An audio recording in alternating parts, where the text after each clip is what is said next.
So if you want to know how ATL Jacob makes crazy beats and samples for Future from scratch, this is the perfect video for you.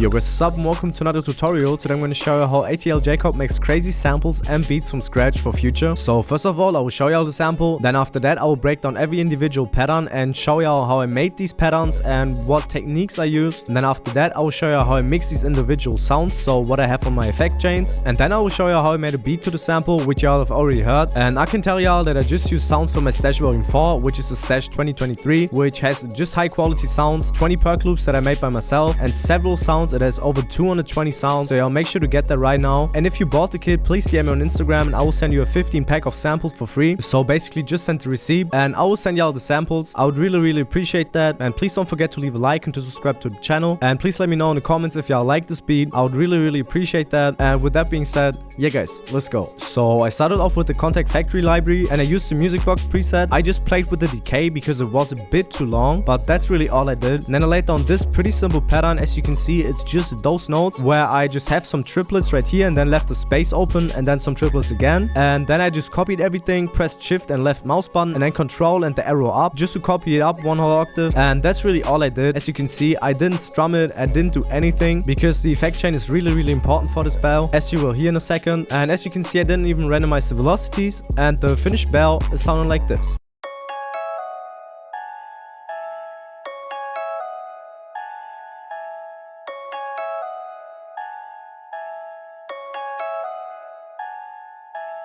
Then for the effects on this bell, as you can see, I have the shaper box right here, just with the pan option, or like with the pan setting, with the, I would say, default pan setting preset. And I have the mix to 35%. Then I have this portal with the trace waves preset. Then there's this halftime on its default settings, this EQ where I cut a lot of the lows. Then this simple soothe where I had it on the hard setting at the knob to 4.1. And this simple EQ where I just cut out some of the lows again and ducked some of the highs. And I had it 25% in stereo.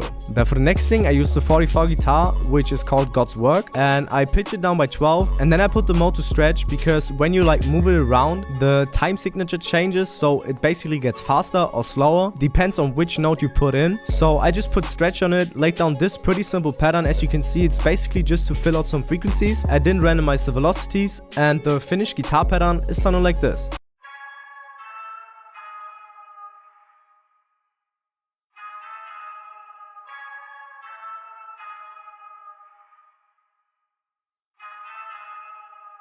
Then for the effects on this guitar, I have this Panman with these settings right here. Then this for the parametric EQ where I just cut out some of the frequencies that I didn't really like. Then this Valhalla Vintage Verb where I just played with the decay and the low cut. This Double R4 stereo from Waves where I had the Dark Fader's Big Brother preset on. Then this simple soothe on its hard setting and the knob to 5.9. And as you can see, I cut out a lot of the lows and low mids and a lot of the highs and some of the high mids, just because, as I said, I wanted to duck it more to the background and just to fill out a little frequency spectrum right here. And that's basically all I did for this guitar. Then for the next thing, I have the 44 synth, which is called Rubicon, and I pitch it up by 12, lowered the volume to about 50%. I put the mode to stretch, but then for the second part, as you can see, I pitch it up again by 12. I lowered the volume to about 50% again, put the mode to stretch, but I reversed it, just that it has like more variation and it adds more variation. And as you can see, I have these volume faders right here, just that they don't like play over each other, I would say. And the synth is sounding like this.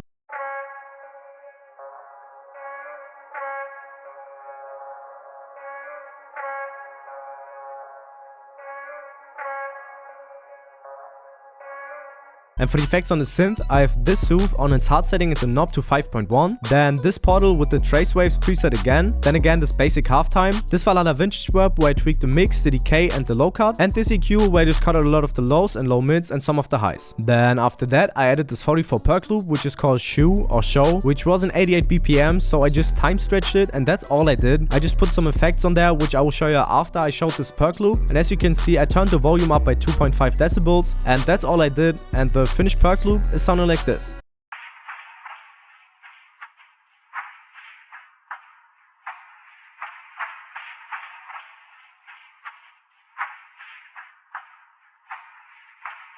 Then for the effects on this perk loop, I have this fully parametric EQ2 where I just ducked some of the lows and some of the highs. Then this EQ where I cut them out completely. Then this simple soothe on its hard setting the knob to 5.7. And I have this reverb on there where I tweaked the bass, the decay and the wet knob. And that's basically all for this perk loop. Then for the next thing I want like a flute phrase, and I went to Splice and found this one. I pitch it up by 12, lowered the volume by a lot. I pitch it down by 1 again just because I was in C minor, and as you can see it was in C sharp minor. I put the declicker mode to generic, put the mode to stretch, and then I just chopped it up as you can see right here because I didn't want the flute to play all the time as you can see, so I just chopped it up like this, and the finished flute loop is sounding like this.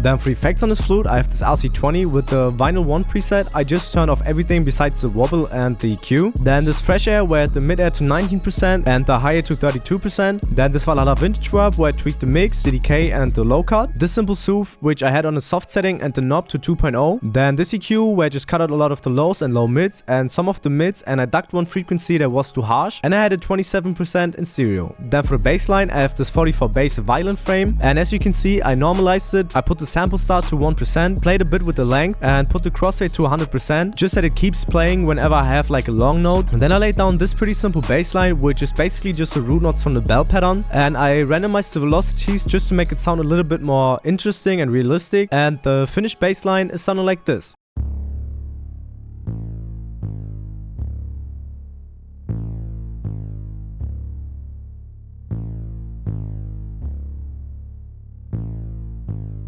Then for effects on this bass line, I have this soothe on its hard setting and the knob to 9.1. Then this decapitator where I played with the drive, the tone and the style. This fully fast distortion which I have on its default settings, but I had turned the mix to 35%. Then this simple EQ where I just cut out some of the muddy lows and removed some frequencies that I didn't really like, and added 100% in mono. Then for the mastering chain, which is a very important part of my samples, I have this A1 stereo control as always with the stereo wide to 125% and the save bass option on. There's R compressor which I didn't use for this sample. Then this every watt vinyl stereo with the vintage master preset. Y'all can just pause the video for a second and like screenshot it or just copy them settings. Then the sound shifter pitch stereo from Waves where I pitched the whole sample up by 1. This chroma tape stereo with the mastering big and open preset. This L1 limiter which is basically just on there to make the sample louder. This soothe on its default settings, and this EQ which I didn't touch for this sample, but it's just on there in case I want to EQ something for like the overall sample. And now I'll show y'all the sample with and without the mastering chain, and this is the sample without the mastering chain.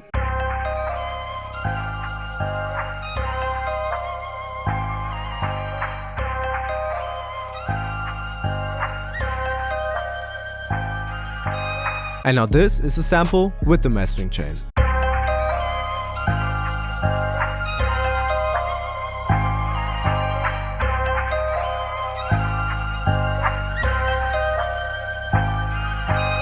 And now for the beat breakdown, the first thing I obviously did was dragging in the sample. I pitched it up by 6 and then pitched it down by 12, so I could have pitched it down by 6, but that's how I do it most of the times. Then I put the declicker mode to generic, the mode to stretch, put the trim knob to 100%, and then for the first pattern, I have this height pattern right here, which is just one of my height midis as you can see right here out of my stash 2023, and it has 50 height midis, so I just picked one of them, and it sounded super fire for this beat as you will hear. So I can't really explain what I actually did. I just laid down some rolls right here and right there, and left some open spaces just for the 808s like to breathe, I would say. And the finished height pattern is sounding like this.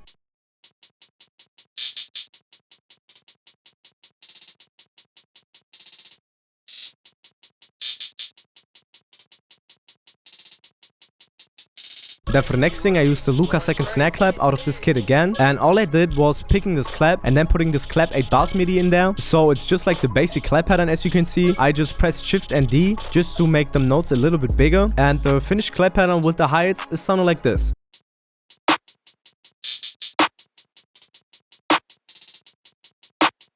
And then for the next thing I used the Jacob snare out of my stash kit, and all I really just did was picking one of these snare midis because there are 20 snare midis as well in the stash, so I don't miss out on it, and I just dragged in the snare midi and that's all I did, and it sounds like this.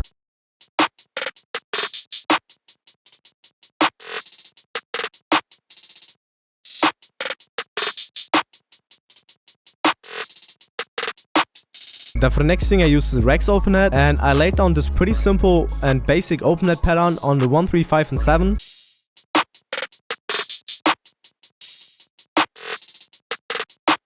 And then for the last thing, I have this very basic 808 pattern, which works pretty well for this beat because you don't always need like these crazy 808 patterns with like 50 rolls or anything like this. Sometimes you just need like a very simple pattern because the hi-hat and snare patterns were pretty busy. So that's all I laid down just from the root note from the sample, and the finished beat with the 808 and everything else is sounding like this.